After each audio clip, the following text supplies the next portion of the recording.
Aujourd'hui, nous recevons, toujours dans le cycle de transformation, Frédéric Mongenel. Frédéric Mongenel qui est architecte et qui a un parcours, vous allez comprendre pourquoi cette transformation intéressait Frédéric, et nous intéressions à Frédéric parce que nous sommes dans la mutation de notre exercice. Frédéric a d'abord passé une vingtaine d'années à être architecte comme vous pensez que vous serez architecte aujourd'hui, c'est-à-dire à exercer le métier d'architecte, plutôt l'engagement d'architecte. D'abord, peut-être ça vous dira rien, mais Guy Nézot, qui était un architecte et enseignant, surtout qui était peut-être ton enseignant, oui c'est ça. Et puis après chez Jean Nouvel, dans la belle aventure des années 80. Et puis, je crois que tu as été associé aussi à Jean Nouvel. Et il y avait trois femmes assez formidables. À l'extérieur, on les appelait les guerrières. Et il avait beaucoup de chance, Jean, parce qu'il était entouré de femmes et des garçons aussi, hein, bien sûr. Mais il se disait beaucoup dans la profession qu'il avait beaucoup de chance, quoi. Ben, parce que c'était vraiment des Amazones. Après, et il faut dire que les années 80 étaient un temps, vous ne les avez évidemment pas connu, vous en avez peut-être entendu parler, ça doit vous agacer, c'était comme 68, mais on a eu beaucoup de chance puisque c'était l'avènement des grands projets et on écoutait pas mal les architectes. Après, mais Frédéric va nous le dire, je me souviens d'avoir croisé Frédéric chez Jean revenant de Prague, et je crois que Prague a été, je ne vais pas tout dire, hein, une expérience importante puisque il y avait un banquier promoteur, je ne sais pas si on peut dire ça, qui était ING, qui s'occupait de faire real estate, c'est ça? Tu le traduirais comment ça? C'est de l'immobilier.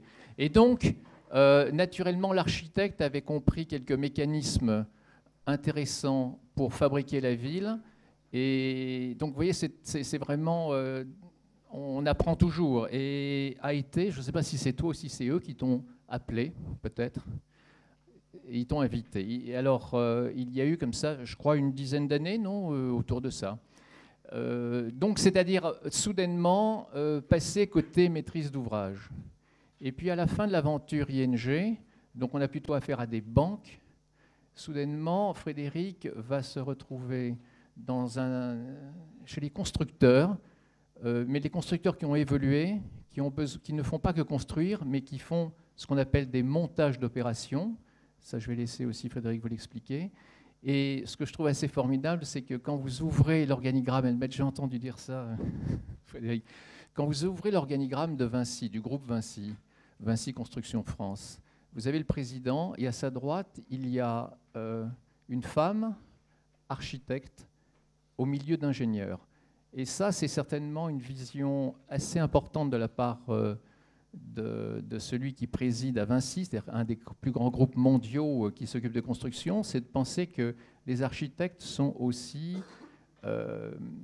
dans la sphère de pensée des constructeurs. Bonjour. Vous savez comment on fait? Frédéric, elle a construit un théâtre, enfin un théâtre, c'est plus qu'un théâtre, c'était à Tours, c'était un centre des congrès. Et je me souviens, c'est pas Nouvelle qui me l'a dit, c'est Vasconi, il m'a dit, si tu veux gagner un centre des congrès, il faut toujours que tu fasses rentrer les retardataires à l'arrière et surtout pas à l'avant. Voilà. Hein, parce que ça culpabilise un peu. Hein. Voilà, je vous propose donc de laisser la parole à Frédéric. Laissons-nous un tout petit temps à la fin, parce que ce qui est vraiment assez essentiel, je trouve, dans la volonté qu'on a eue, l'équipe à inviter Frédéric, c'est de dire que nous, on est transformation, mais je crois que votre parcours sera évidemment forcément traversé et transformé. On ne peut pas être architecte comme les quelques-uns avec qui on échange. Nous l'avons été quand nous étions dans les années 70-80. Eh bien, bonjour. Merci pour cette invitation. Merci à l'équipe et à Patrick. Je suis très heureuse de pouvoir vous parler de mon travail qui a consisté pendant mes années d'architecte maître d'œuvre et architecte maître d'ouvrage, et je le suis toujours, à transformer la ville. Donc, ce n'est pas transformeur, même s'il faut être un peu un transformeur, s'est transformé. Et vous verrez qu'au cours des projets, en construisant cette conférence, je me suis rendu compte que finalement, l'ensemble des projets auxquels j'ai pu participer ont tous consisté à transformer la ville. Alors, transformer, c'est quoi? C'est rendre quelque chose différent, le faire changer de forme, modifier ses caractères généraux. Alors, on a la chance vraiment, et vous êtes encore étudiant, mais vous verrez, vous avez une chance formidable de faire ce métier d'architecte, parce que vous aurez à apporter des réponses. Il y a des problèmes, il y en a beaucoup, et des problèmes en urbanisme, il y en a beaucoup, et vous apporterez des réponses architecturales, économiques, sociales, et dont le sens sera toujours de transformer la ville, et j'espère en tout cas, et de transformer la vie des citoyens, la vie des gens qui habitent la ville. Alors, dans les projets que je vais vous montrer, on a toujours tenté, les équipes, de transformer les relations, la mobilité et les échelles, transformer l'enveloppe, le regard des élus avec qui on travaille, mais aussi le regard de tous, les repères, les codes du beau. Qu'est-ce que c'est que le beau?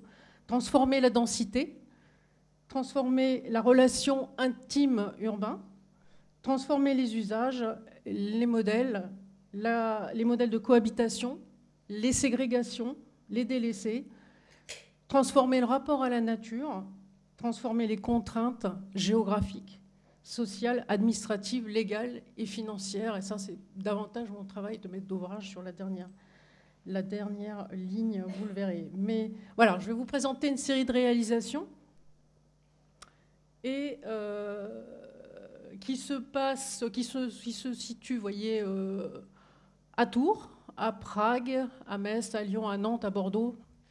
Et vous verrez que je reviens sur certaines villes avec mes différents métiers. Donc je vais commencer par le centre des congrès de Tours, dont parlait Patrick.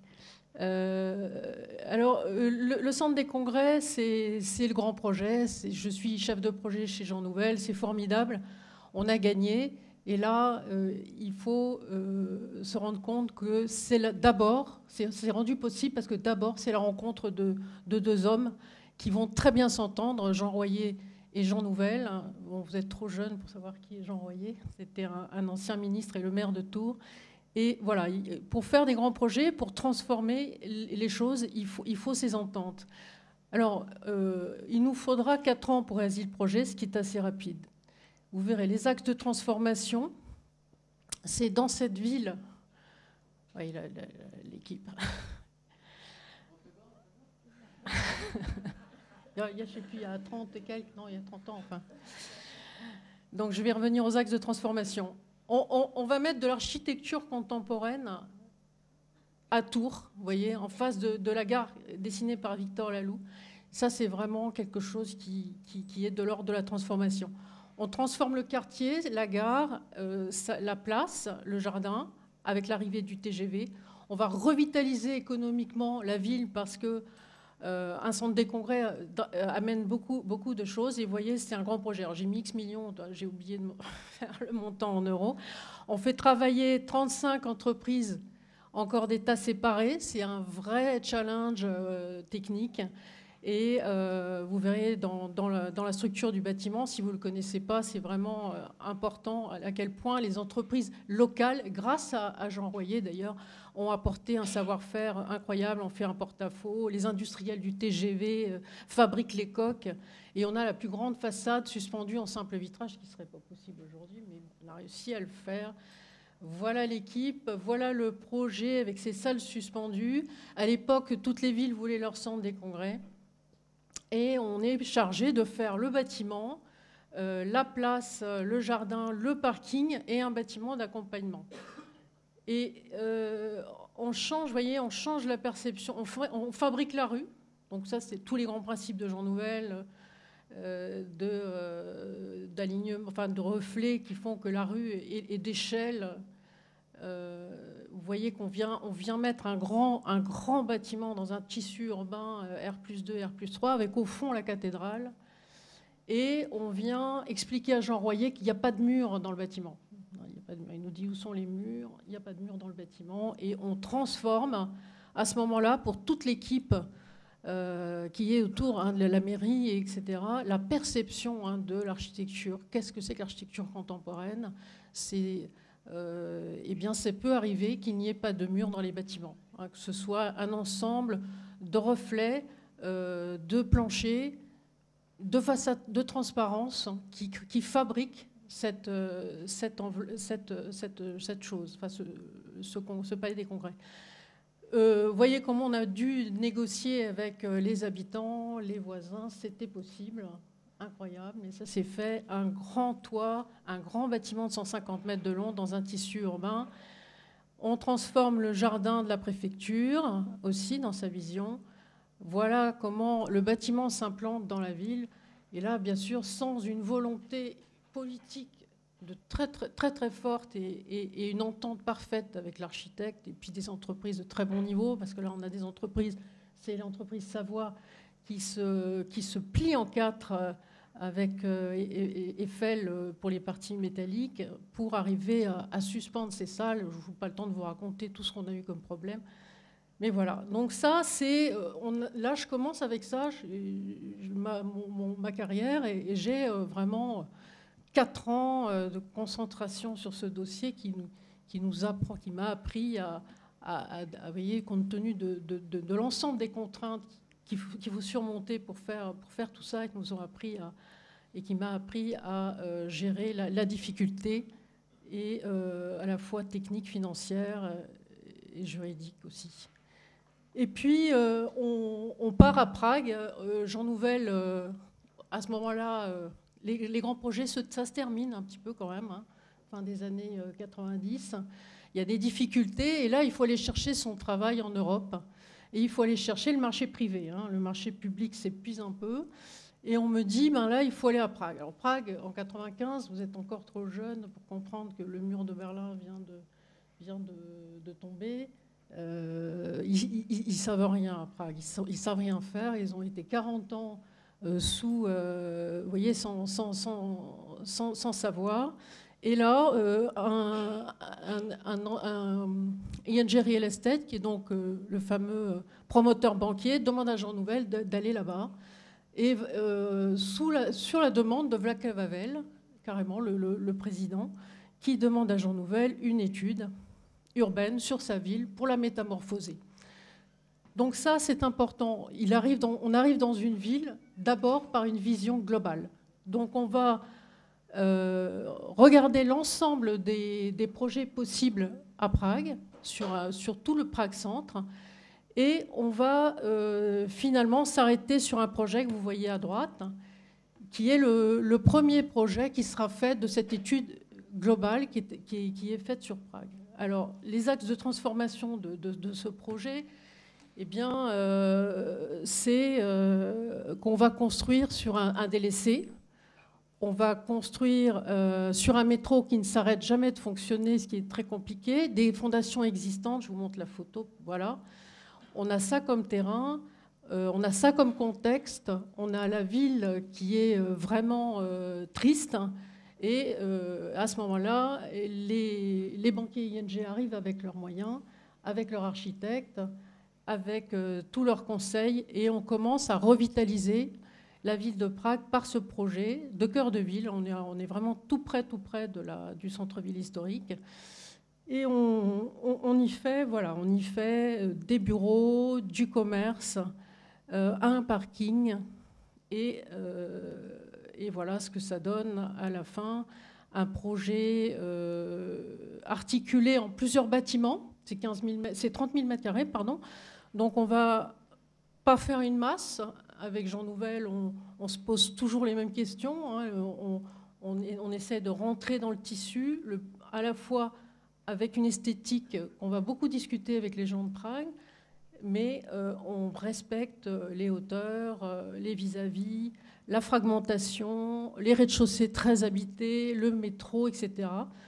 Et un petit geste, un petit signe sympathique avec un ange à l'angle, l'ange de Berlin, pour les Tchèques qui, comme vous le savez peut-être, si vous êtes allé à Prague, adorent les façades peintes. Donc, beaucoup de discussions sur cet ange, mais finalement, on l'a collé sur la façade avec des procédés 3M qui, néanmoins, donnent une garantie décennale.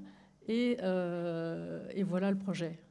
Alors, c'était un projet économique, hein, vraiment, Prague se réveille, il faut faire des choses très, très économiques.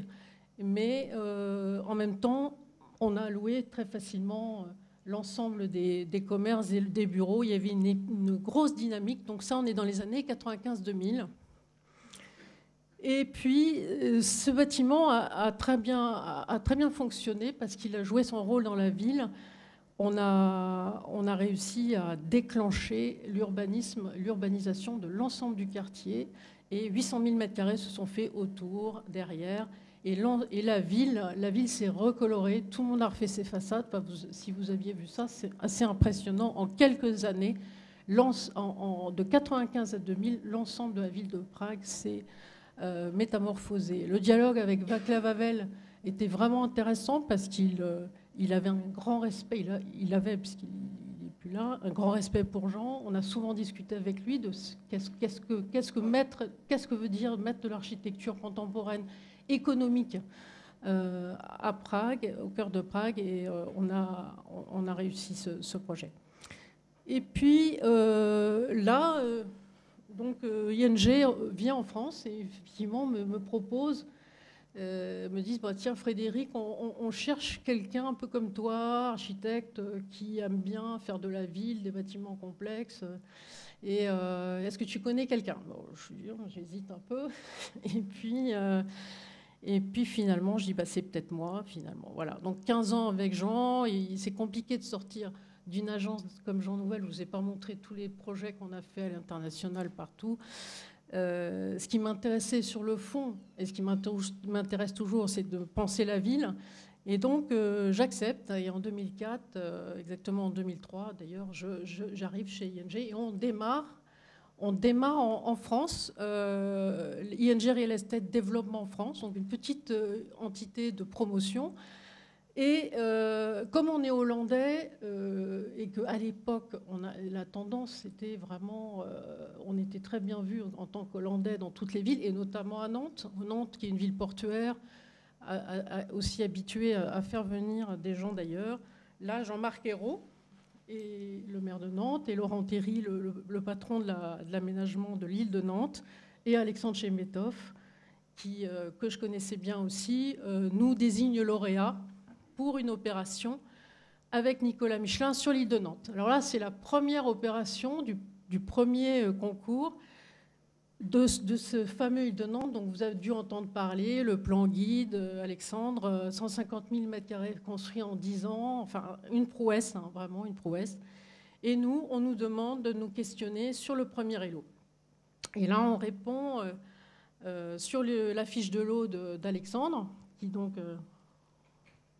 nous dit il faut donner le ton, il faut vraiment y aller. Je veux l'architecture hollandaise, des villas urbaines, ergonomique, de l'ergonomie, vous y allez, vous donnez le ton. Et alors, comme à côté, il y a le palais de justice de Jean Nouvel, j'étais un peu gênée, je vais voir Jean, je lui dis qu'est-ce que tu en penses, quel architecte on pourrait choisir à côté? Et là, il m'a dit, oh, mais pourquoi pas Nicolas? Bon, je dis, bon, d'accord, si c'est Nicolas, puisque ça te plaît, on va y aller avec Nicolas Michelin, qui aussi avait été deuxième derrière Alexandre Chemetov sur le plan guide. Donc tout le monde était d'accord, Jean-Marc Ayrault était d'accord, on part. Et là, on fait un projet à cause volumique avec Alexandre. Donc on est libre sur les hauteurs, tout le monde doit voir la Loire. Et on fait des logements avec des... On veut que tous les logements aient la vue. On veut qu'il y ait une mixité. On veut que ce soit... qu'il y ait une perception différente du logement. Vous verrez à l'intérieur. Et là, on fait venir l'équipe Vestart, Vest 8, comme paysagiste, c'est des Hollandais. On était vraiment avec ING, on a souvent travaillé avec eux.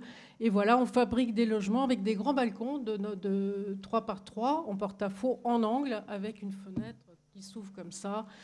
sans poteaux, donc on n'a quand même pas évité, vous voyez, on n'a pas intégré le châssis ici. Vous voyez, voilà. Mais là, la transformation consiste à quoi? Elle consiste pour les habitants à regarder Nantes. C'est vraiment le premier projet de promoteur qui arrive. Regarder Nantes autrement. Aller sur un site industriel, être le premier à venir acheter ces logements. Et là, en fait, on a vraiment eu du succès puisque les Nantais ont beaucoup cru. La SAMA a très bien, avec Jean-Marc Ayrault, expliqué son projet urbain et on n'a eu aucun souci à vendre ces logements. Donc c'était la première fois que j'étais promoteur. Je peux vous dire, on en a bavé parce qu'il ne faut pas de retard, il faut avoir toutes les entreprises en temps et en heure parce que les gens font des crédits et libèrent leur logement et il faut y arriver. Et donc là, j'ai beaucoup appris avec ce projet à faire ce métier de promotion et notamment de promotion pour des investisseurs privés dont souvent c'est l'argent de leur vie qu'ils mettent dans ce logement. Alors on a vraiment réussi ces logements, je pense vraiment. C'était en 2004. On a fait des efforts que maintenant on nous demande systématiquement, mais on a été isolé par l'extérieur. On a fait des panneaux solaires pour l'eau chaude solaire avant l'heure. Et on a fait ces villas urbaines que vous voyez qui donnent sur un petit jardin public. Et donc la totalité vous voyez, 2 fenêtres sur 4 s'ouvrent. Donc le séjour devient loggia. Et ça, c'est une donnée qui pour moi est aussi la transformation de la perception de l'espace et de la vie, c'est aussi ça. Voilà, donc après, après Nantes, les ING m'ont dit, bon Frédéric, c'était bien à Nantes, mais là il va falloir faire du plus gros, parce qu'on était sur 10 000 m². Bon, je ne vous ai pas dit, il y a eu le logement social, il y avait aussi un peu de commerce, hein, c'était quand même un projet mixte. Et on part à Lyon avec un concours qui est fait sur, je ne sais pas, vous connaissez sûrement la Confluence à Lyon.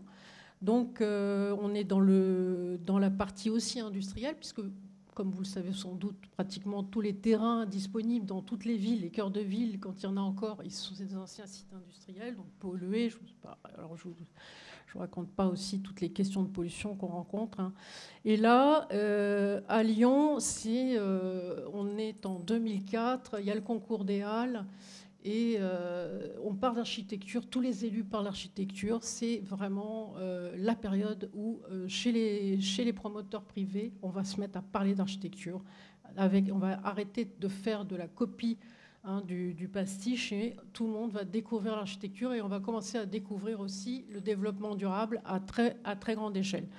Donc là, à Lyon, ils sont formidables. Ils lancent un projet avec les 3 lots. Là, vous voyez, ce lot et ce lot, le lot A, B, C, donc qui se situe sur cette pointe ici. Ils vont créer une darse et ils vont demander aux promoteurs de se démener, mais vraiment de s'acharner à faire des projets dont 70% de la consommation va être en renouvellement en énergie renouvelable, chaudière, bois, architecte imposé. Et là, la charge foncière, parce que je n'ai pas le temps de tout vous raconter, mais là, quand on est promoteur, on achète le terrain. Hein, on achète le terrain, on choisit des architectes. Là, le prix du terrain est fixe. Hein, l'équipe de Colomb, Gérard Collomb, dit on veut de la qualité, donc pas de spéculation. Alors nous, on vient là, avec les Hollandais, on se précipite là-dessus, on dit c'est pour nous, on y va, on était enthousiastes. Et on y vient avec des architectes français et hollandais. Donc mon dirigeant de l'époque m'avait dit l'avenir, c'est la mixité européenne. Il faut mixer les savoir-faire franco-hollandais. Et là, François Greter a fait un plan assez classique, vous voyez, parce que vous voyez, ça c'est des îlots entre 20 000 et 30 000 m². On a répondu sur le A et le C. En même temps, ils ont dit, OK, vous venez, vous êtes tellement enthousiaste, on vous ouvre la porte pour de l'eau. On a gagné le C et on a remis en question complètement la perception de l'îlot 19e qui nous paraissait pas assez transformer la ville. On veut transformer la ville. Donc, avec MVRDV qui devient chef de file, Winnie Maas, Pierre Gauthier et Eric Van Eckeraert, donc on avait 3 Hollandais, Manuel Gautran et Emmanuel Cambarel et Dominique Marek, On se met tous ensemble autour de la table et là, on se dit, les îlots, tout découpé, 19e, c'est pas bon. On va faire une cité à vivre. Donc, on fait autre chose. On fait un bâtiment îlot, on fait de la mixité assumée, on fait etc. etc. Puis, vous verrez un peu sur les photos, il fallait quand même un bâtiment qui tienne le choc. Il y avait le chemin de fer, il y avait le projet de Villiers en face, il y avait l'eau, il y avait les collines. On s'est dit, on y va, on change d'échelle. Et là, je vais vivre une prouesse en tant que maître d'ouvrage, parce que là, on va avoir 7 programmes différents, 3 bailleurs, vous voyez, habitat humanisme, une résidence handicapée, du logement social, donc de réinsertion, du logement social standard, du logement libre en vert, là dans les ponts, et puis du bureau. Et il faut mettre tout ça ensemble, il faut vendre tout ça, parce que quand on est promoteur, alors les architectes dessinent, après il faut faire des volumes, il faut que tout ça soit vendable. Et on arrive à se dire, mais comment on découpe ça avec les architectes? On fait des tranches, et là c'est vraiment expérimental. Vous voyez, on se dit... on fait un cadavre ski, on s'éclate. C'était les époques où vraiment, encore en 2004, on pouvait faire ça. Le marché nous portait quand même beaucoup. Et dans les ponts, eh bien des duplex. Vous voyez, on habite des duplex. Et puis on habite la terrasse là-haut. Dans les ponts, il y a des logements, ici et ici. Et la terrasse, ben, c'est transformer le regard aussi sur ces anciennes friches industrielles, sur la Saône. Et on a bien sûr bien vendu ces projets. Voilà, vous voyez ici, vous devez connaître le projet. Voilà notre immeuble qu'on a appelé le monolithe. Voilà notre immeuble avec ses tranches. Son côté un peu monumental en face du projet de Jean-Paul Viguier d'Unibail, qui était assez imposant. Voilà une des portes. Là, c'est la porte sud. Ça, c'est la porte ouest. Donc ça, on respecte le plan de François Gréter, mais on réinterprète. Et puis les matériaux. Alors là, on a beaucoup travaillé sur un béton matricé, assez réussi avec Pierre Gauthier et Combarel, ici, Combarel-Marais, que vous voyez là. Voilà, des bétons qui ont été faits par Eiffage, sur lesquels mais qui sont coulés en place. Hein. On a beaucoup hésité, préfabrication ou pas. Et puis finalement, on a tout coulé en place et ça a été...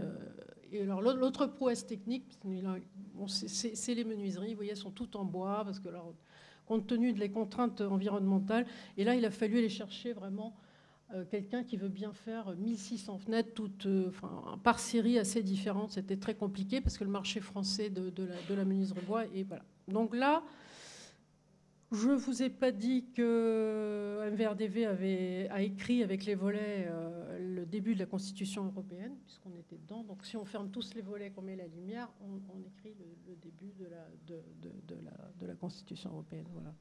On n'a jamais réussi à faire la photo. Il voulait absolument que tout le monde ferme les volets, etc. On n'a jamais réussi à réunir tous les copropriétaires pour faire la fameuse photo avec le texte. Mais on le fera un jour. Vous voyez un peu mieux là les lettres. Voilà, alors là, on est toujours, la crise ne nous a pas rejoints. On a vendu l'immeuble, la crise financière. Hein. On est dans les super années là, des promoteurs, tout va très bien, l'architecture, on vend au prix qu'on a prévu de vendre. Et puis on commence à sentir les débuts de la crise bancaire. Et là, je vais vous montrer les deux derniers projets qu'on a fait avec ING avant qu'ils décident de se concentrer sur la banque, parce que l'immobilier qu'ils avaient investi dans le monde entier, c'était plus ça. Donc je vous montre un projet où là, avec Alain Juppé et Michel Larue-Charlu qui dirigent l'aménagement de la ville de Bordeaux, on va faire un projet mixte avec Nicolas Michelin.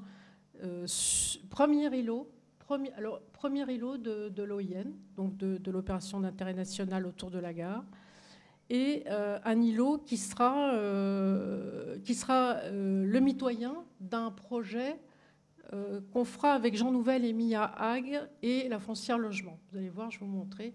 Donc Jean Nouvel revient.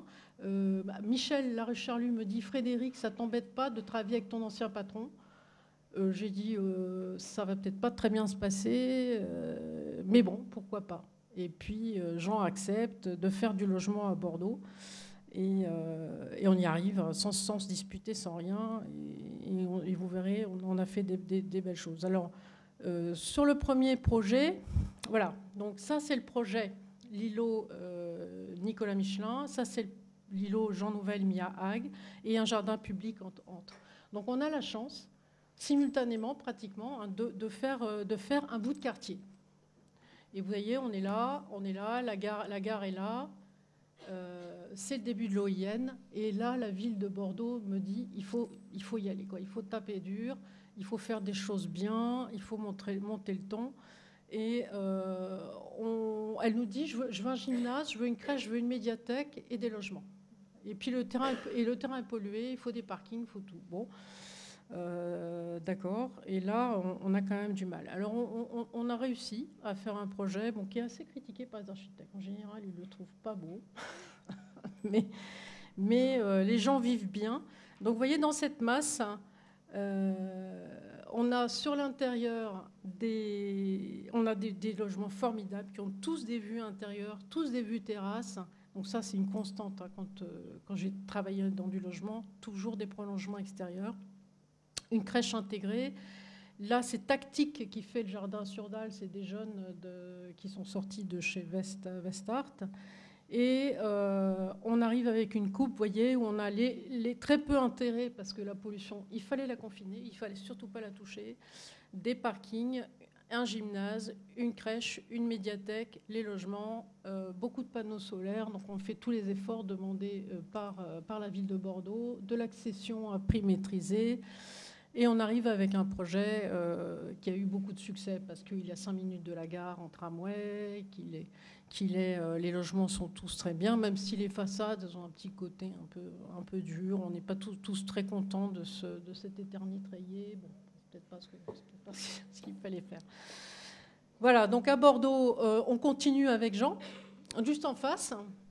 Et là, je ne suis pas dans le même contexte. Là, c'est la Foncière Logement. C'était un bailleur qui confiait des contrats de promotion immobilière, c'est-à-dire qu'il nous confiait à nous, promoteurs, la conception, la réalisation dans un prix, dans un délai, mais on n'a pas besoin de vendre. Garde en portefeuille, donc c'est déjà confortable, on n'a pas le stress de la vente.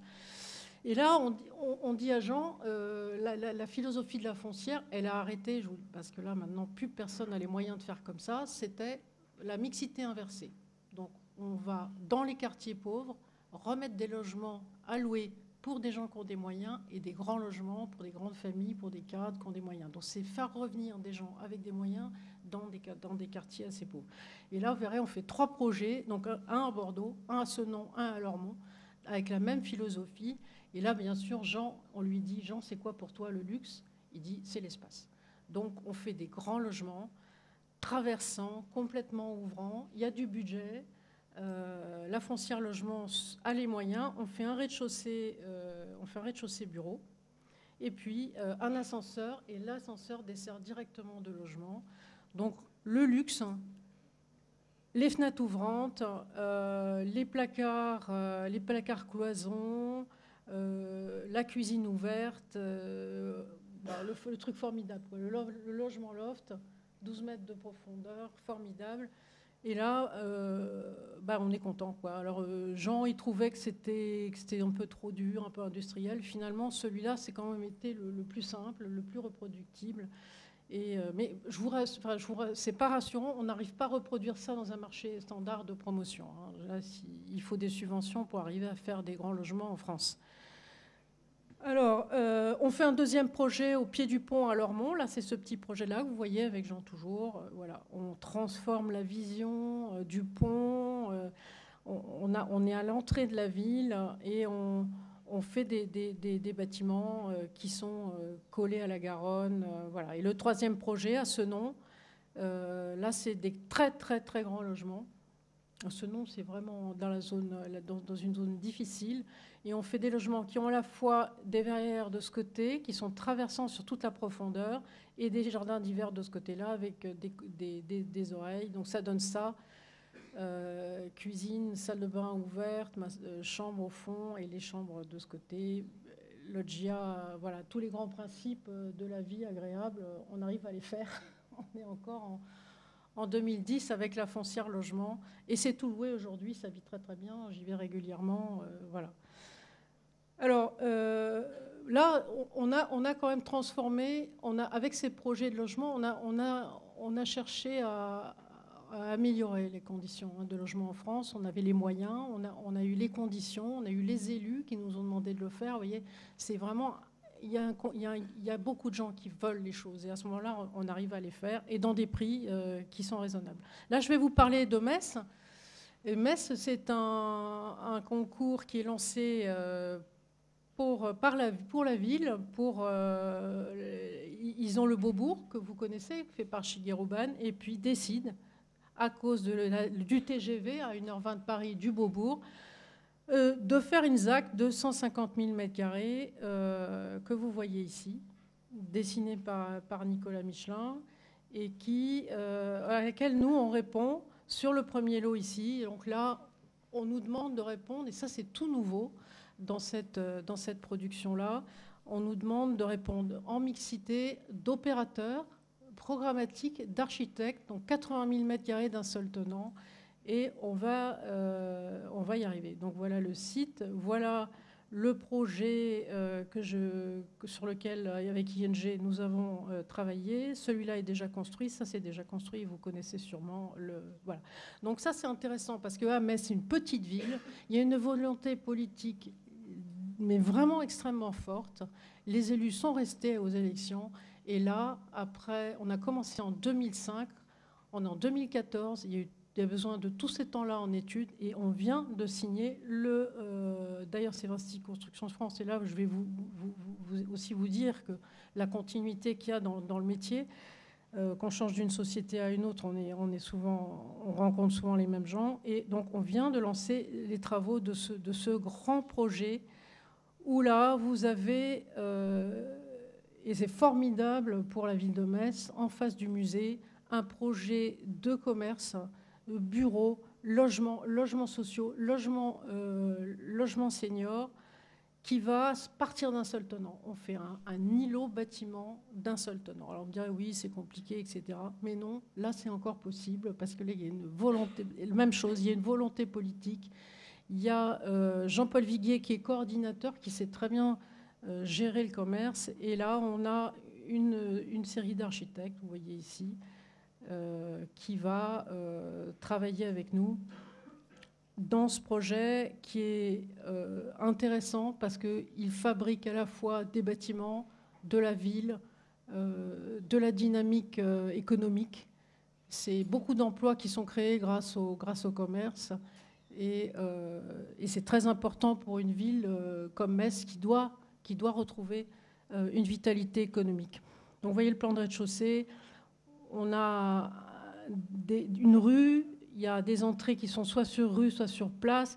Il y a des règles urbaines extrêmement strictes pour transformer la ville, mais pas lui donner des dos, lui donner des arrières, parce que dès qu'on a du commerce, on a des problèmes de livraison, on a des problèmes d'arrière. Et là, on est très, très, très, très sensible à tout ça. On met des années à faire le truc. C'est 5 ou 6 ans d'études.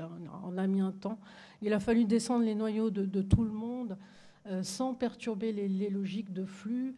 C'est très long à faire, mais ça se fait. Et on arrive à ce projet qui va se faire à peu près comme ça.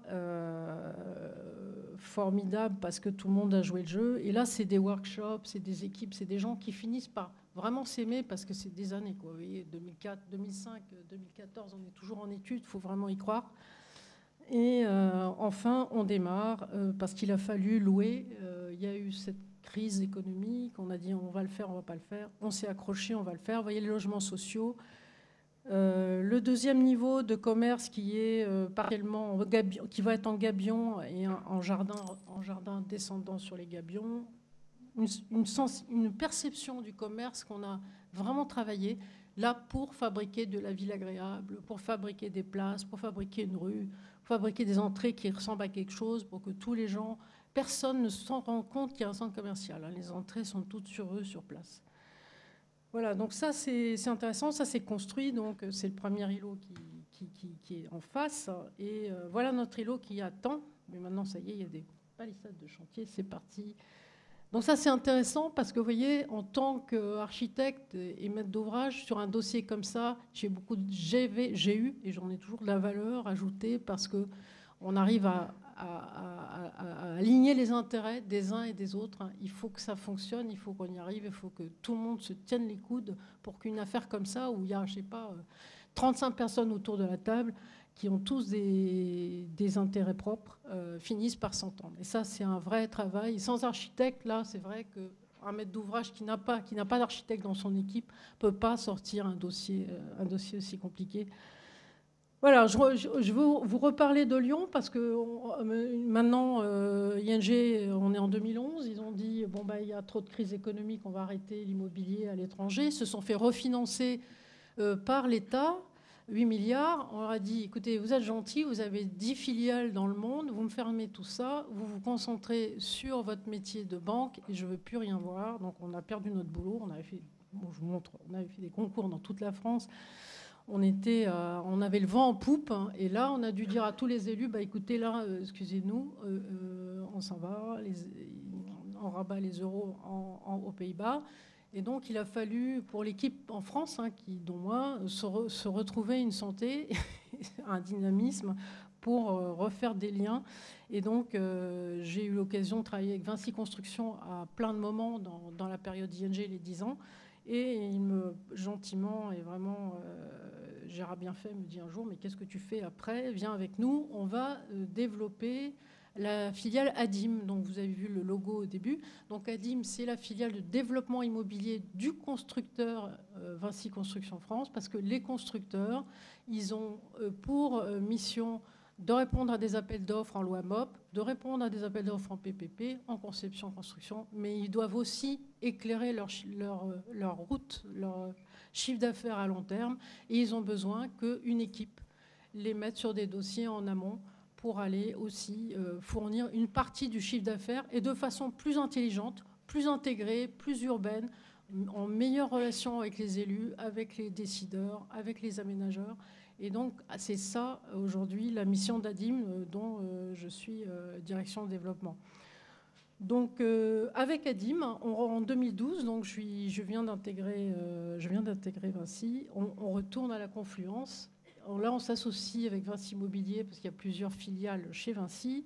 Et on va voir, et c'est intéressant que je vous le montre, parce qu'on va s'intéresser à la deuxième phase développée par Herzog et de Meuron comme urbaniste. Et là, la transformation de la ville, c'est plus du tout la même. Hein. On est en 2012, on nous dit plus d'architecture, vous ne vous occupez plus que du programme. Qu'est-ce que vous proposez, vous, les opérateurs? Qu'est-ce que vous inventez pour améliorer la ville? Vous nous avez fait des architectures trop chères sur la première phase, notamment le monolithe que je vous ai montré, trop cher, trop bling-bling, trop marqué, c'est une collection d'architectes, c'est moche, etc., etc. Pas très sympa parce que quand on voit le boulot que ça a été de faire ça. Et là, Herzog et de Meuron dit je veux du blanc, on réfléchit, le concours c'est que du programme. Donc c'est assez intéressant parce que c'est ce qu'on rencontre maintenant. Pourquoi on rencontre ça? Parce qu'il y a moins d'argent, il y a moins, les choses doivent être beaucoup plus ciselées en amont. Et on demande aux opérateurs, pendant pratiquement 6 mois, de définir un programme à partir d'une vision de Herzog et de Meuron. Donc ça, c'est l'îlot. Et on va nous dire comment vous voyez la tour de moyenne hauteur, comment vous voyez les bureaux, comment vous voyez les logements sociaux, où sont les entrées, quel type de commerce, est-ce qu'il y a du commerce équitable, est-ce que si, est-ce que ça va dans tous les détails, est-ce que vous avez un gestionnaire de l'îlot, où sont les vélos, et on va jusqu'au micro-détail pendant des mois et des mois. Donc vous voyez, la mentalité est complètement changée. On a maturé sur l'architecture, on n'en veut plus trop. C'est ça. Et on discute pendant des mois des choses. Et nous, on nous dit, qu'est-ce que vous proposez, vous, votre équipe chez Vinci? Et là, on a décidé, nous, de faire un petit logement transformable. On dit, bon, il faut qu'on trouve une idée. Et à Lyon, l'immobilier est très cher. Les gens ne peuvent pas se loger les jeunes ne peuvent pas se loger en centre-ville. Et vous voyez, on arrive à une nouvelle dynamique de pensée de la ville.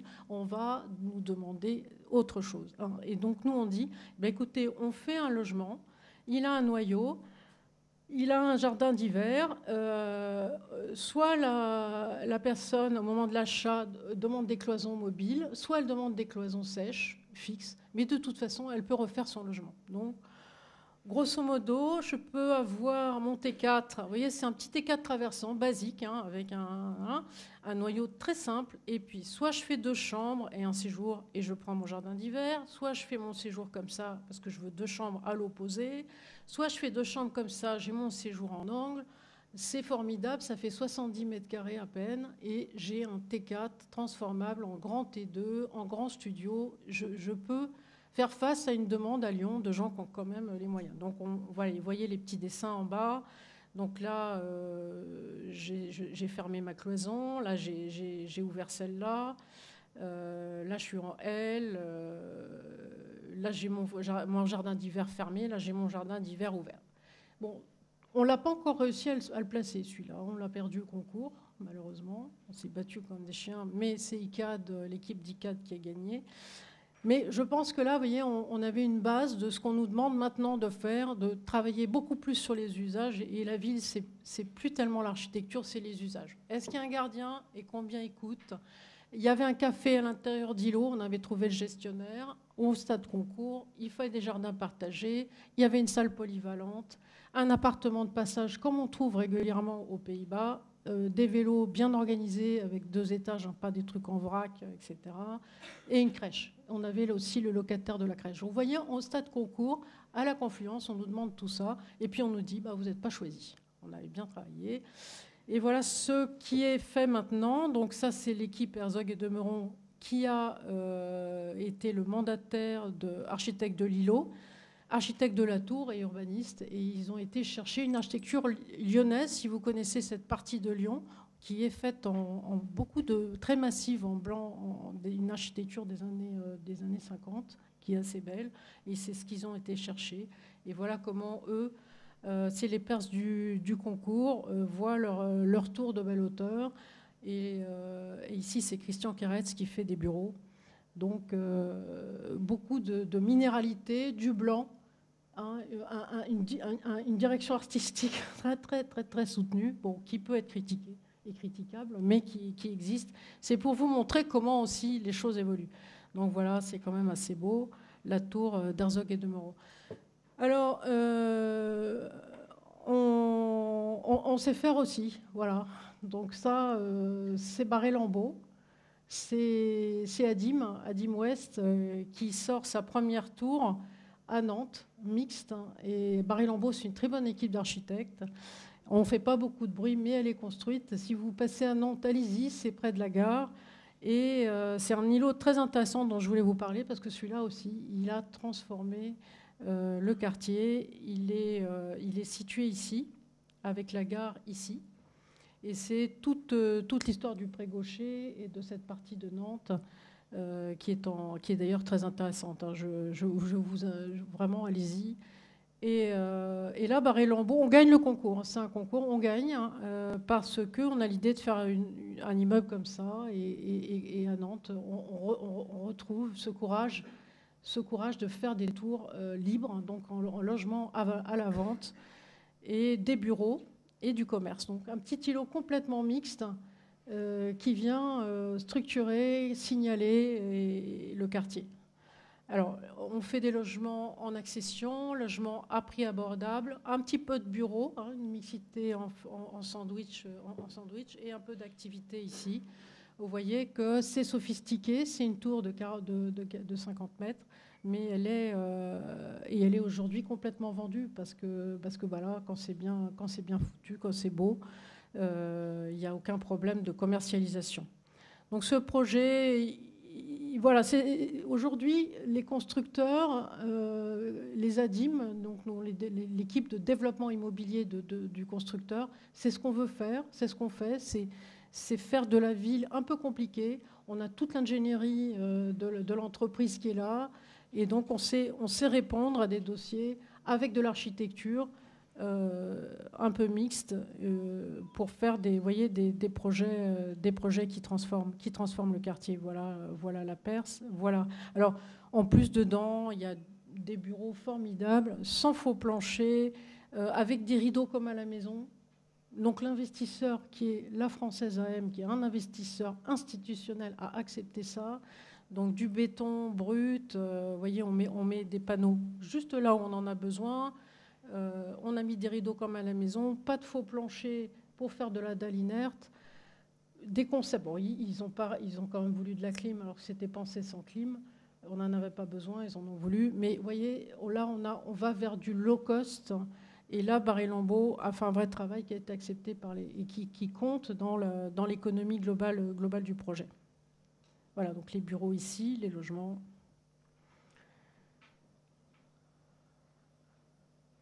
Voilà. Quel temps il nous reste là? C'est bon, non? D'accord. Bon, qu'est-ce qu'il me reste comme projet? Bon, je peux aller assez vite sur les deux derniers. À Reims, voilà, c'est un peu la même chose. Là, on répond à un concours et on fait un projet mixte, mais je vais aller vite. Ça, c'est avec Adimest. Alors, malheureusement, c'est quand même intéressant que vous sachiez ça, c'est que le maire change. Là, il y avait un très beau projet de musée fait par l'anglais Chipperfield qui est abandonné. C'est quand même triste. C'est Philippe Paneret qui est l'urbaniste le conseil de la ville de Reims. Ils ont cette halle magnifique, la halle Boulingrin. Ils n'ont rien là, c'est le no man's land, on est en plein centre-ville. Donc la précédente maire avait dit « je veux un musée d'archéologie, des beaux-arts, etc.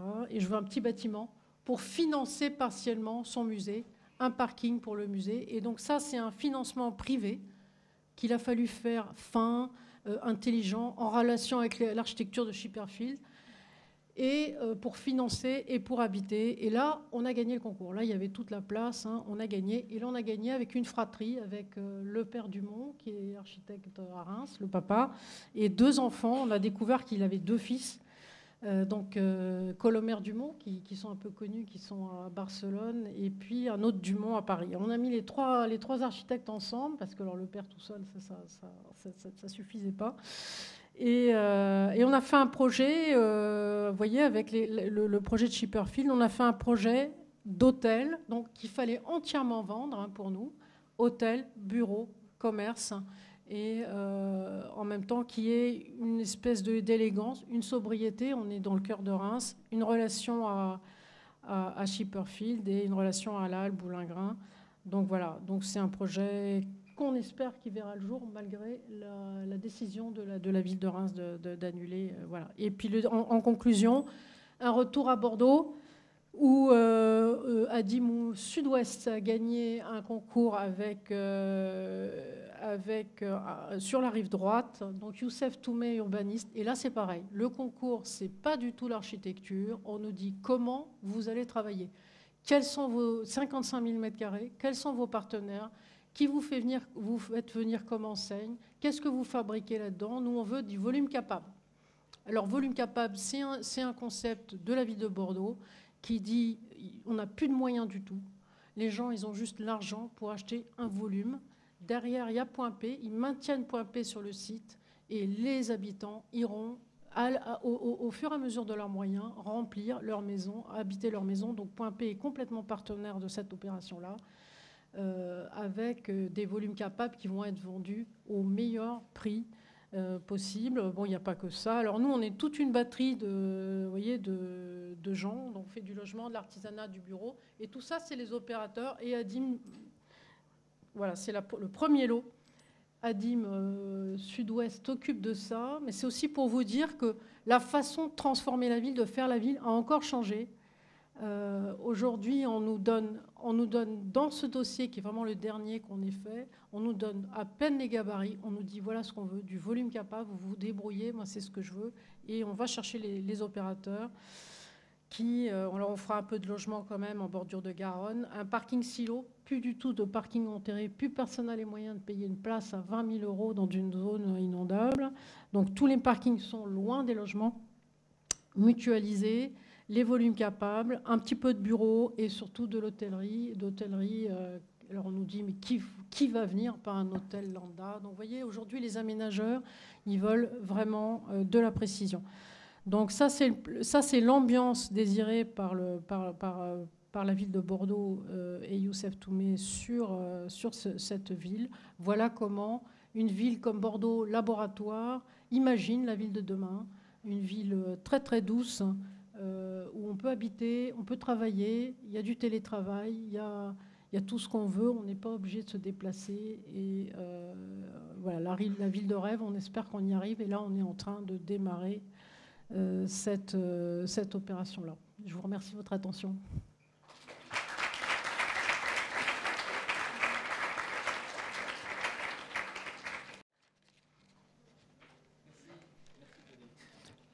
Alors, question. C'est bien, donc on te fait passer le micro. Je dis c'est bien parce que c'est rare que ça démarre très vite. Ne perds pas ta question.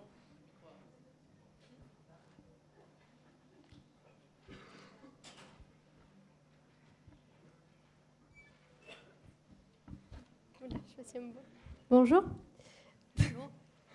Je voudrais vous demander, vous parlez de transformer la ville, et toutes vos transformations se font sur un territoire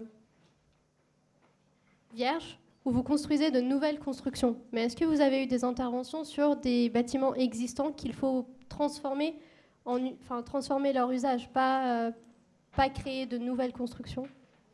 Oui, alors c'est vrai que j'aurais pu vous montrer ça. Mais on a fait un projet que vous pouvez voir à Paris. Quand j'étais ING, on a transformé un immeuble de la SNCF qui est juste placé à côté de la gare de l'Est. Mais c'est une rénovation, je dirais, assez classique, comme on peut voir à Paris. Mais la ville de Paris a été assez exigeante et nous a demandé des logements sociaux, des logements libres et des bureaux. Et vous pouvez traverser cet îlot-là, il est vraiment juste en face de la gare de l'Est, dans la rue d'Alsace. On a fait un grand mur avec Patrick Blanc, végétal immense, et on a transformé l'îlot en passage pour aller de la rue d'Alsace, donc de la gare de l'Est, à la rue Saint-Denis, quand vous voulez aller à la gare du Nord de la gare de l'Est. Donc ça, c'est mon expérience en transformation d'immeubles, mais c'était de l'immeuble vous voyez, qui date de l'époque de la gare de l'Est. Mais je ne suis pas encore aujourd'hui, et là je comprends bien votre question, en train de développer, transformer par exemple des bureaux en logements. Je n'ai pas encore d'exemple, mais c'est effectivement l'avenir. Il faut faire muter les fonctions. Merci. Et j'aurais une deuxième question concernant les matériaux que vous utilisez à Lyon Confluence, le projet de la ZAC. Qu'est-ce qui a motivé que vous avez fait ce choix de matériaux? Parce que vous en avez utilisé plusieurs. Comment vous avez déterminé quel matériau là et pourquoi? Alors, sur l'îlot des 5 architectes, c'était là. Alors, on a décidé là de faire que des matériaux à grande pérennité. Donc, du béton. Il y avait ceux qui voulaient du béton et ceux qui voulaient du bardage. J'avais une très grosse exigence thermique. Je ne pouvais pas faire tout en béton parce que j'avais pas assez de coefficient K, même malgré la présence de rupteurs thermiques, puisque c'est du béton porteur. Donc on a mixé aussi pour des questions thermiques, de balance thermique globale du bâtiment, des bardages métalliques, comme vous avez pu voir, et du béton. C'est aussi une question d'équilibre thermique. C'est à la fois une question d'architecture, faire varier, mais aussi une question thermique, parce qu'on a un meilleur résultat avec de l'isolant de 15 cm, parce que là, c'est un bâtiment extrêmement isolé, devant un voile de béton avec un bardage, plutôt que de mettre du béton, des rupteurs et de l'isolation à l'intérieur. Mais du coup, le mix des deux.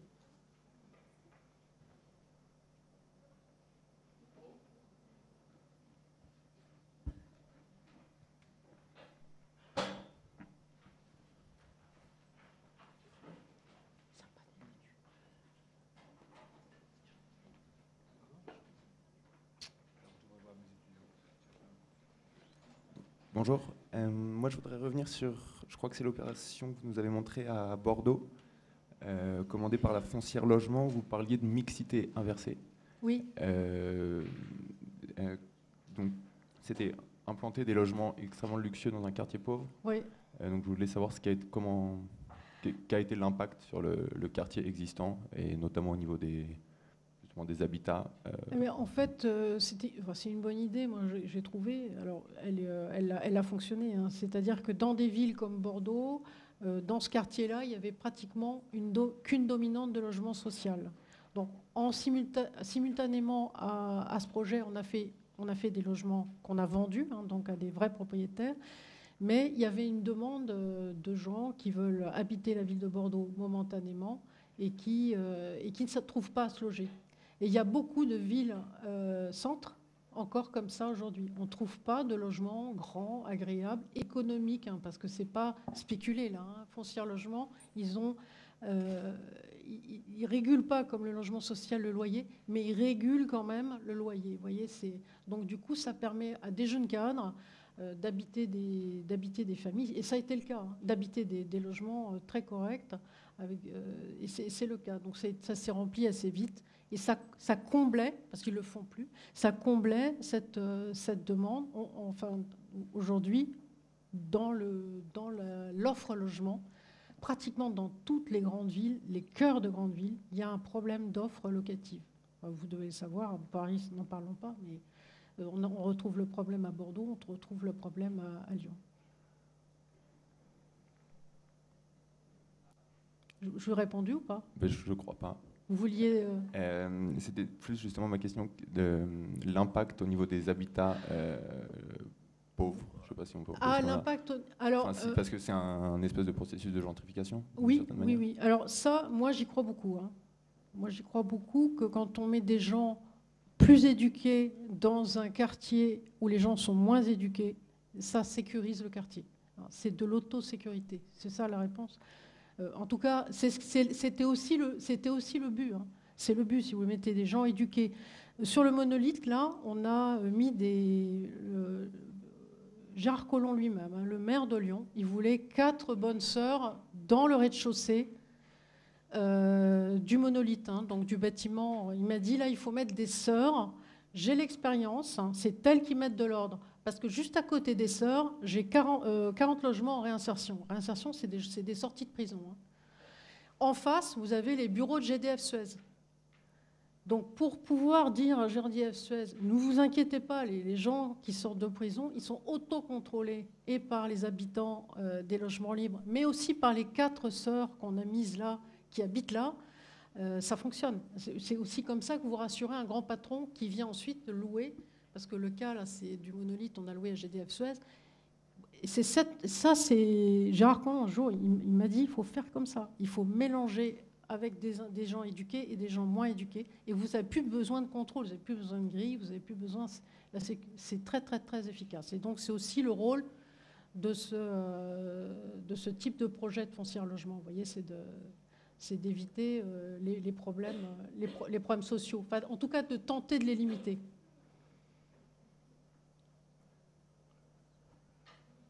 Bonjour. Bonjour. Qu'est-ce qui fait qu'aujourd'hui, l'habitat transformable, vous n'arrivez pas encore à le proposer? Est-ce que c'est quelque chose que vous développez et auquel vous êtes vraiment attaché, ou est-ce que ça reste encore un peu optionnel, secondaire? Alors, l'habitat, comment on appelle ça, le capable, le capable, là. Ah oui, pardon, oui. Alors, on a perdu pour plein d'autres raisons. Hein. Oui. Ils avaient beaucoup apprécié ce projet de logement évolutif. Oui. Bon, c'est très bien, hein, moi, je pense, parce que c'est dans les grandes villes. Parce que là, on cible des gens qui n'ont pas besoin de grands... C'est pas pour des grandes familles, hein, c'était pour des jeunes couples ou des familles avec 1 ou 2 enfants en bas âge. Mais non, on va le refaire. On a perdu pour d'autres raisons. On a perdu parce que, bon... Ils trouvaient que notre îlot n'était pas BPOS, ce que je ne vous ai pas raconté, mais il fallait qu'on soit BPOS à l'îlot. Donc bâtiment à énergie positive à l'îlot. Bon, et nos calculs ont été très contestés depuis le départ par l'AMO, l'assistant maître d'ouvrage de la ville de Lyon, qui nous a dit on n'y croit pas, on ne croit pas à vos calculs. Et je crois qu'on faisait un engagement moins sérieux que ICAD à l'époque. Et bien sûr, là, sur cet îlot-là, le fait d'être BPOS, c'était dominant devant, l'architecture et devant les propositions surtout typologiques qu'on a pu faire.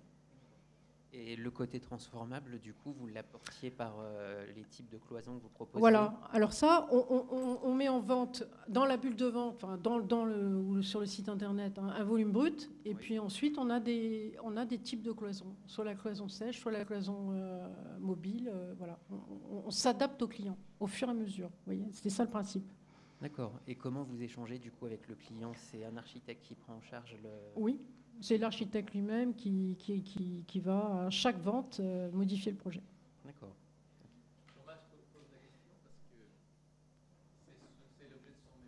Ah, très bien. Bah, le volume capable qu'on nous demande de faire à Bordeaux, c'est de l'habitat évolutif, mais là, l'évolutivité, elle est gérée par le client final. C'est le client final qui dira, je veux une... Enfin, il peut aussi le dire d'emblée et payer plus cher, mais ça, on ne sait pas encore comment on va le gérer, parce que si on laisse tout ouvert, ça, vous voyez, comme c'est un volume brut, si on laisse tout possible, nous, on devient dingue hein, aussi, après, comme opérateur. Il ne faut pas qu'on ait trop de ce qu'on appelle les fiches modifs. D'accord. Fiches modifs acquéreurs. Donc en fait, c'est une...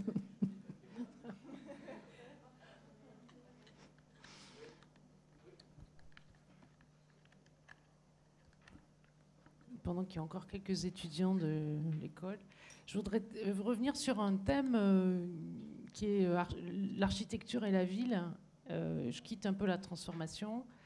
Moi, ce que je trouve intéressant dans la présentation de Frédéric aujourd'hui, et elle va sûrement insister sur ce point si on ouvre le sujet rapidement, c'est qu'on passe quand même d'une période où on a longtemps réfléchi à la ville à la très grande échelle. Et puis, on passe aujourd'hui avec ce qu'elle a très bien expliqué, où tout d'un coup, il y a quand même une urgence à tout concentrer, la programmation, l'urbanisme, à avoir tout de suite les bonnes réponses. On se retrouve, d'où ces compétences, l'importance de ces compétences, elles se retrouvent, je pense, dans une compression du temps. Vous apprenez à l'école, on pense, on analyse, et puis après, on fait son petit projet. La réalité de la vie, c'est que tout se concentre quand même à un certain moment où il y a une dominante financière qui est majeure et puis une compétence excessivement pointue pour répondre en un temps court à la meilleure architecture, à la programmation qui évolue et implicitement à prendre le relais des questions urbaines. Moi, ça m'intéresse beaucoup parce que c'est la question du milieu de vie et de l'échelle intermédiaire. Mais je pense qu'il faut des compétences comme aujourd'hui peut avoir quelqu'un comme Frédéric pour avoir cette capacité de supporter une compression, une pression et une compression et à tenir sur ces enjeux qui sont l'interface programmation, architecture et ville. Voilà. Donc moi je pense qu'aujourd'hui les enjeux ils sont déplacés et que je sais qu'on a dans l'école des réflexions sur la très grande échelle. Mais je pense qu'on est plus que jamais à l'interface entre l'architecture et une échelle, ce qu'on appelle le macro-lot, quoi.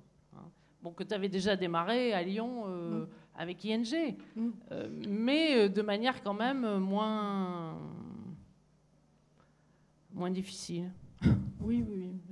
Quand on a fait l'îlot C, le monolithe, on allait un peu dans tous les sens. Hein. En conception...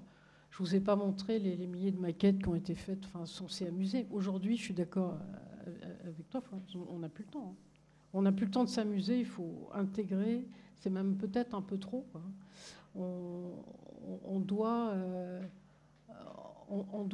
effectivement s'occuper à la fois de répondre et d'être d'accord en général avec le plan masse, l'urbanisme qui est quand même dicté en France toujours par la puissance publique, les aménageurs, les villes. Mais ça, je trouve ça très bien, par contre. Hein. Je trouve ça très bien que la ville soit très impliquée dans son projet, la ville ou l'aménageur.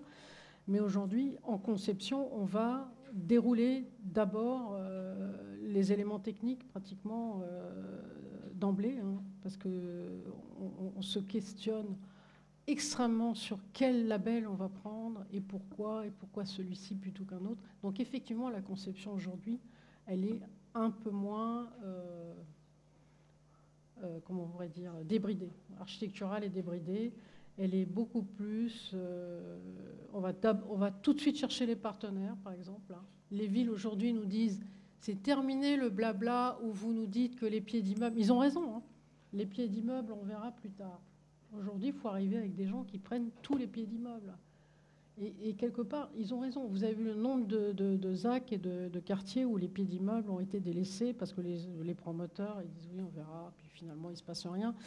Donc, l'exigence est forte, hein, aussi parce qu'il y a des échecs qui sont constatés, mais il y a un petit peu trop, je pense qu'il y a un petit peu trop de complexité, surtout sur toutes les questions environnementales, où chaque ville a mis sa couche environnementale, sans trop savoir d'ailleurs, tu dois être d'accord, Florence, sur la vraie pertinence parfois des choix qu'ils font. Donc ça nous demande, nous, d'analyser la pertinence. On a un outil chez Vinci qui s'appelle l'analyse du cycle de vie, et nous, on re-questionne la question, hein, surtout sur des quartiers, avec l'analyse du cycle de vie, où on remet tous les ingrédients, hein, l'énergie, l'eau, etc., sur 30 ans. Et on sort des valeurs d'amortissement sur 30 ou 50 ans. Hein, et on retourne voir, ça c'était le cas à Lyon, c'est pourquoi on a perdu, parce que notre analyse de cycle de vie disait que les panneaux solaires, on ne sait pas les mettre en déchets. On leur a dit, écoutez, c'est pas la peine de nous dire de tartiner pour faire bépos comme ça, politiquement, les toits. On ne pouvait plus aller sur les toits. Hein. On ne peut plus aller sur les toits à Lyon, c'est complètement idiot. On ne sait pas les mettre en déchets. Au bout de 30 ans, ils sont foutus. Et donc, nous, on en mettait moins, de façon plus judicieuse. On faisait un autre calcul. Et là, ça ne nous a pas servi du tout. Donc, l'analyse du cycle de vie n'a pas convaincu les assistants maîtres d'ouvrage. Donc, effectivement, on a passé aussi beaucoup de temps sur ce sujet-là, directement, les architectes aussi. Bonjour. J'ai l'impression que l'image des bâtiments que vous construisez est importante. Je voulais poser une question par rapport au choix des matériaux et justement à leur pérennité. Donc vous y avez un peu déjà répondu avec la première question.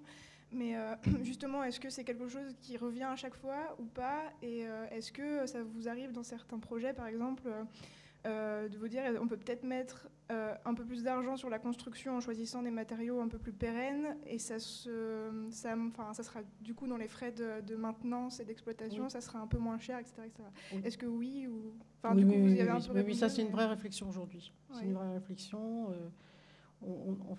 Là, je vous ai montré pratiquement que des bâtiments qui ont quand même une bonne pérennité. Bon, il y a des petits détails parfois qui auraient pas dû être, qui auraient pu être simplifiés. Mais oui, aujourd'hui, l'investisseur final, que ce soit l'investisseur privé ou l'investisseur institutionnel, regarde son coût d'exploitation. Beaucoup plus qu'il y a 10 ans. Beaucoup plus. Donc du coup, c'est très important de limiter le temps de nettoyage, d'entretien d'une façade. C'est devenu une vraie... Et ça fait partie des labels. Hein. Ça fait partie des labels. Un label BRIM, si vous voulez, qui est un label intègre la maintenance, si je ne me trompe pas. Oui. Donc, de toute façon, les investisseurs ne raisonnent plus du tout pareil. Hein. Effectivement, c'est plus simple, plus durable, mais il faut quand même que ce soit beau parce que le lait ne se vend pas. Ce que dit Raymond Loewy, c'est le lait ne se vend pas. Oui. Parce qu'à la fin, si vous voulez, le meilleur... parce que quand on fait de la promotion immobilière, contrairement aux équipements publics, on est chargé de vendre les bâtiments, hein, vendre le bâtiment à des gens, à des utilisateurs, à des investisseurs. Donc, il y a une part de qualité de bâtiment qui est très importante. Qualité, bien sûr, de matériaux durables, mais il faut qu'il y ait aussi quelque chose. Toujours, il y a un bâtiment, il faut qu'il ait une âme. Oui, allez-y. Bonjour. Bonjour. J'ai une question sur le monolithe de Lyon Confluence. En fait, je voudrais savoir comment on est arrivé à cette forme et je voudrais savoir surtout si elle découle au départ d'une réflexion sur l'habitant, sur la façon d'utiliser cet espace, ou plutôt sur un a priori formel. Je vous dis ça parce qu'en y étant allé, j'ai eu ce ressenti d'un espace inhabité, inutilisé, un grand couloir froid et sans appropriation en fait de l'habitant. Oui, non, mais ça peut être critiqué. Alors, je vous explique comment il est né. À Lyon, vous avez pas de possibilité de mettre deux niveaux de parking, hein. Donc, on se retrouve pratiquement tout le temps dans les projets que je vous ai montrés sur des sols au bord de l'eau, pollués et qui vont inondables. Donc à Lyon, il fallait 2 niveaux de parking, c'est un gros projet. Donc on a un niveau enterré, un niveau en superstructure, d'où le socle, que vous ne découvrez pas de la rue, mais que vous découvrez avec les marches. Donc déjà, il fallait assumer cet effet de socle. Ensuite, on était dans une espèce d'utopie où on s'est dit c'est une cour pour tout le monde, une cour pour les bureaux, une cour pour les logements, une cour pour les logements en insertion. Non, vous étiez peut-être en hiver, mais normalement, tout le monde ouvre.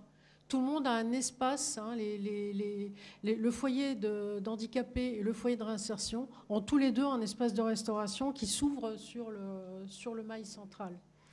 Bon, ensuite, les ponts, ce n'était pas forcément obligatoire, ça c'était un effet de bâtiment unique, mais on a voulu un lieu ouvert dans la journée. Il y a très très peu d'îlots privés, très peu, hein, ouverts. Donc si vous êtes rentré, c'est que c'est encore ouvert.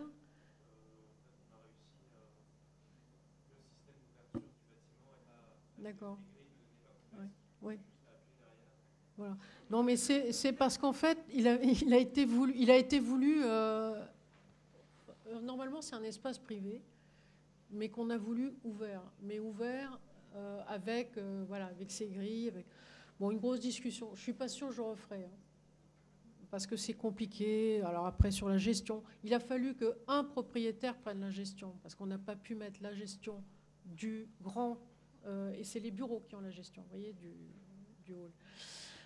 Il y a des choses que vous mettez dans le partage, comme la chaudière, les parkings, des choses comme ça. Vous mettez ça dans une association qui est partagée par les copropriétés. Là, il y avait un petit peu trop de responsabilité. Donc voilà, ça, c'est des frottements quand on fait le projet, on ne sait pas. Et puis après, on se retrouve avec le truc. Voilà. Donc vous avez raison de le soulever parce que c'est pas parfait. Mais il y a moins de frottements. On fait un projet avec une cour, justement avec Florence. La cour, je pense qu'il faut qu'elle soit beaucoup plus habitée. Moi, aujourd'hui, si je fais une cour publique, je pense qu'il faut qu'elle ait un café, il faut qu'elle ait un gestionnaire. Il faut qu'elle ait un quelqu'un qui l'habite et qu'elle ne soit pas juste un passage. On va conclure sur la pérennité, parce qu'on a parlé de la pérennité. En fait, ce que j'entends à travers ton discours, c'est que tu n'as pas eu 3 vies, quoi. Tu es toujours architecte. Quel que soit le rythme de la banque, du constructeur ou de ta première vie d'architecte, c'est ça. Et c'est peut-être un mot à annoncer, quoi, ici, c'est de dire qu'aujourd'hui, être architecte, ça peut se jouer sur plusieurs terrains. Oui, oui, je vous engage à faire des stages, si vous pouvez, chez des promoteurs. Je pense qu'aujourd'hui, tous les grands promoteurs sont ouverts à l'architecture. Faire des stages chez des constructeurs, effectivement apprendre à... Parce qu'on a un rôle d'éducateur, je disais à Patrick. Je pense que l'architecte est extrêmement important dans la société aujourd'hui. C'est lui qui a des idées. C'est lui qui peut donner des idées aux élus, aux aménageurs. Il faut que vous alliez voir les élus. Ça, je le dis tout le temps.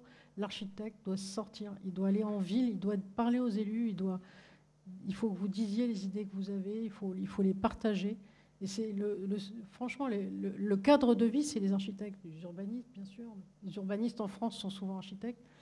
Et le cadre de vie, il est dans vos mains, quoi. Le cadre de vie de demain, comment vous voulez vivre, comment vous voulez partager l'espace public, comment vous voulez habiter, où vos enfants vont jouer, c'est les architectes, c'est vous. Et c'est aussi pour ça qu'il faut que c'est un métier formidable et que vous pouvez l'exercer aussi du côté des aménageurs. Vous pouvez faire des stages chez des grands aménageurs publics. Pour que vous voyez toutes les facettes d'un métier. Effectivement, moi, je suis toujours dans le même combat pour la qualité de l'architecture. Je suis contente de faire travailler en équipe avec des architectes avec qui je partage. Souvent, je me dis pourquoi je ne suis pas restée architecte, c'est vraiment un hasard. mais je suis très contente comme ça. Non, mais maître d'œuvre. Maître d'œuvre. Pourquoi je ne fais pas le travail de maîtrise d'œuvre et que je suis fait la maîtrise d'ouvrage? Alors je vous dis, j'ai encore une vie qui est possible de revenir en maître d'œuvre.